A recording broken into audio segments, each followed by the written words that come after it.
மற்றும் ஒரு அண்மை செய்தியை பார்க்கிறோம். மானாமதுரையில் காவல்துறை சட்டவிரோதமாக துன்புறுத்தியதில் கைதி இருந்ததாக குடும்பத்தினர் குற்றச்சாட்டானது தெரிவித்திருக்கின்றனர். அதனை அண்மை செய்தியாக பார்த்துக் கொண்டிருக்கிறோம். போலீசார் சித்திரவதையால் கைதி மரணமடைந்திருப்பதாக அவரது குடும்பத்தினர் குற்றம் சாட்டியிருக்கின்றனர். மானாமதுரையில் மார்ச் 6ஆம் தேதி இருவரை வாளால் வெட்டிய வழக்கில் கைதானவர்களில் ஒருவர் ஆகாஷ். இவர் போலீசாரால் சித்திரவதையால் மரணமடைந்துள்ளதாக தற்போது அவரது குடும்பத்தினர் மறியலில் ஈடுபட்டிருக்கும் அந்த காட்சிகளானது வெளியாகி இருக்கிறது.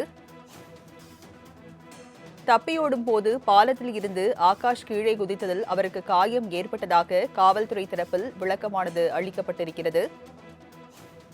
போலீஸ் சித்திரவதையால் கைதி மரணம் தொடர்பாக காவல்துறையினர் விளக்கம் அளித்திருக்கின்றனர். தப்பியோடும் போது பாலத்தில் இருந்து தவறி விழுந்ததாக காவல்துறை தரப்பில் தெரிவிக்கப்பட்டிருக்கிறது. அரசு மருத்துவமனையில் சிகிச்சைக்கு பின் மதுரை சிறைக்கு அழைத்து சென்றபோது மீண்டும் உடல்நலக்குறைவு ஏற்பட்டதாகவும் விளக்கம் அளிக்கப்பட்டிருக்கிறது. விவரங்களை செய்தியாளர் சரவணராஜா வழங்க கேட்கலாம். சரவணராஜா, போலீஸ் சித்திரவதையால் கைதி மரணம் தொடர்பாக காவல்துறை தரப்பில் என்ன விளக்கம் கொடுக்கப்பட்டிருக்கு? வணக்கம் ராஜலட்சுமி. அதாவது சிவகங்கை மாவட்டம் மானாமதுரை பகுதியைச் சேர்ந்தவர் ஆகாஷ்.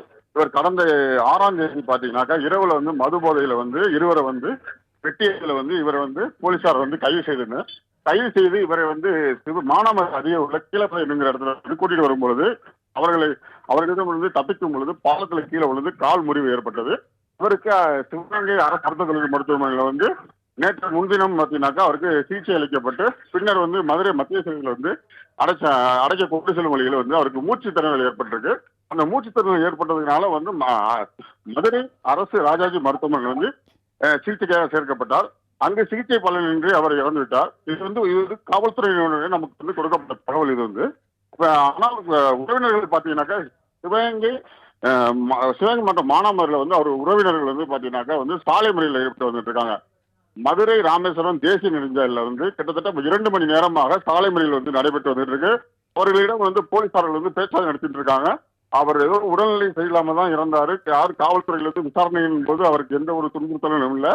ஆகையால் கலந்து செல்லுமாறு அவங்க கேட்டுக்கொண்டிருக்காங்க. ஆனா அவர்கள் உறவினர்கள் யாரும் இதுவரை 2 மணி நேரமாக சாலை மறியலில் ஈடுபட்டு வந்துட்டு இருக்கனால அப்பகுதியில் பெரும் பரபரப்பு ஏற்பட்டு இருக்கு. அதே போன்று பாத்தீங்கன்னாக்கா அஜித்குமார் மரணம் தற்போதுதான் முடிவுற்ற நேரத்துல இதே போன்று இப்ப கைதி ஒருவர் இறந்தது சிவகங்கை மாவட்டம் சிவகங்கையை பார்த்தீங்கன்னா பெரும் பரபரப்பை ஏற்படுத்தியிருக்கு. ராஜலட்சுமி, விவரங்களை வழங்கியதற்கு நன்றி சரவணராஜா.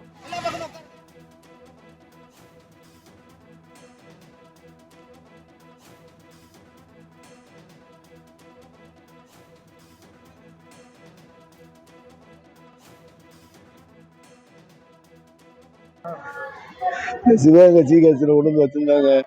அப்படி கேட்டதுக்கு போலீஸ்காரங்க கீழே ஒரு கல்லு மேல ஒரு கல்லை வச்சு காலை ஒடிச்சு ரத்தம் பூரா போயிடுச்சு சார். ரத்தம் போன உடனே சார் அவங்க சரி சீரியஸாக இங்க ஒட்டு ஆளை காட்டி விட்டாங்க சார். இதே சார் நடந்தது. இது ரெண்டு நாளைகளை யாருமே பார்க்க விட மாட்டாங்க. இது போலீஸ் அவனே சொல்லிட்டு நம்ம தாழ்த்தப்பட்டதுனால நம்ம சமுதாயத்தை ஒடுக்கணும் அப்படின்றத இந்த இதனாலே சார் நான் தேர்தல் வேலை சார். ஆனா இவனை அடிச்சு இதனாலே சார் அவனை வெறி போட்டு வெறித்தனமா போலீஸார எனக்கு செஞ்சது சார். இதான் சார் உண்மை. ஆமா சார், வழக்கு இருந்துச்சு. வழக்கு அடிதடி பிரச்சனை எல்லாம் இருந்துச்சு. அது திருப்பி எங்கேயும் போக மாட்டேன், வீட்டுல இருந்தேன்.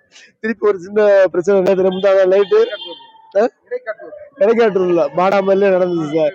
அவங்க சேருவார். அவங்க இதனால அவனை கை வச்சதுனால இந்த பிரச்சனை சார். இவங்க வேணும்னே அவன் பையனுமே சொல்லிட்டான் வீடியோல அவன் என் தம்பிதான், ஒன்றும் பிரச்சனை இல்லை அப்படின்லாம் சொல்லிட்டேன் சார். அதோட விட வேண்டியது சார். இவங்க வேணும்னே போலீஸ் நீ எப்படி தாழ்த்தப்பட்டு அவனை மட்டும் அறிவு அவனை அடிச்சு காலை ஓடிச்சு அவனை ஸ்டேஷனுக்கே கூட்டி வரல சார். ஸ்டேஷனுக்கே கூட்டி தனியா காட்டுக்குள்ள வச்சு இந்த பிரச்சனை மேல ஒரு சொல்லிட்டேன் சார். அந்த மயன் சொல்லியா சார், கீழே ஒரு கல்லு மேல ஒரு கல்லு வச்சு காலை ஓடிச்சு ரத்தம் பூரா போகுதுப்பா, என்ன இப்படி பண்ணிட்டாங்க அப்படின்ட்டு அழுகிறேன் சார். அதோட சிவகங்கையில எங்களோட சொல்லாமலாம் கூட காலி பண்ணி இங்க கொண்டு விட்டாங்க சார், மதுரை பெரியாஸ்பத்திரிக்கு. கடைசியில காலையில டிஎஸ்பி சார் சொல்றாரு, எதுவுமே சொல்ல, நீங்க பெரியாஸ்பத்திரிக்கு போங்கன்ட்டு அவர் சொன்னார். அதோடய ஒடியாந்து வந்தான். இதே சார் நடந்தது. சொல்லவே இல்லை சார். சிவகங்கையில இருந்து கூட்டி சொல்லவே இல்லை சார். அதுக்கு பிறகுதான் சார் இங்க அவன் நேத்துதான் சொல்லியிருக்காங்க. நேற்று உங்க பையன் சிஹெச் மதுரை கொண்டு வந்துட்டாரு சார், சிவகங்கை தானே சார் இருந்துச்சு அப்படின்னு சொல்லியிருக்காங்க. கடைசியா பார்த்தா இங்க கொண்டு வந்து என் பிள்ளை, என் பொண்டாட்டி, என் ஒய்ஃபு, என் பாப்பாலாம் வந்து பார்த்துருக்காங்க. பார்த்துட்டு அதுக்கு பிறகு சார் இப்ப காலையில செய்தி வருது இறந்துட்டு. ஆமா சார். இது கண்டிப்பா இது வந்து போலீஸ்காரருடையதே சார். போலீஸ்காரரே சார் ஜாதியுடையதை சொல்லி சொன்னது. இதே சார் உண்மை நடந்தது. ஆமா சார். இல்ல சார், நான் வாங்க மாட்டேன். என் பையனை நான் வாங்க மாட்டேன். அது என் கோடான கொடி சொத்து சார், ஒரே பையன் சார். அது 1000 தப்பு படிச்ச கவர்மெண்ட்ல இருந்து தூக்கு போறது சார், தனியா தூக்கு போறது. இவங்க எதுக்கு சார் அடிச்சு காலை முடிச்சு ரத்தம் வர வச்சு இது அதே மாதிரி சிவகங்கை சிஹெச்ல ரத்தத்தை பூரா எடுத்திருக்காங்க சார்.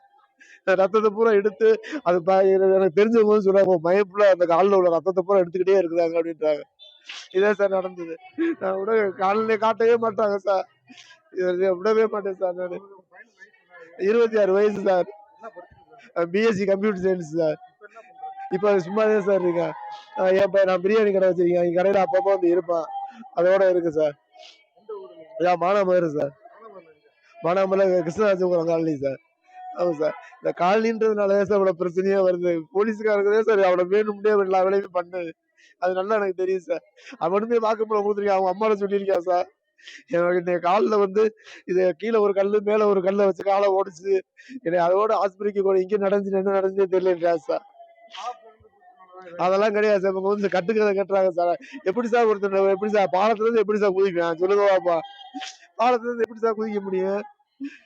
அவனுக்கு என்ன லூசா பிடிச்சிருக்கு? 1000 தப்பு செஞ்சாலும் பாலத்துல இருந்து எப்படி சார் குதிப்பேன்?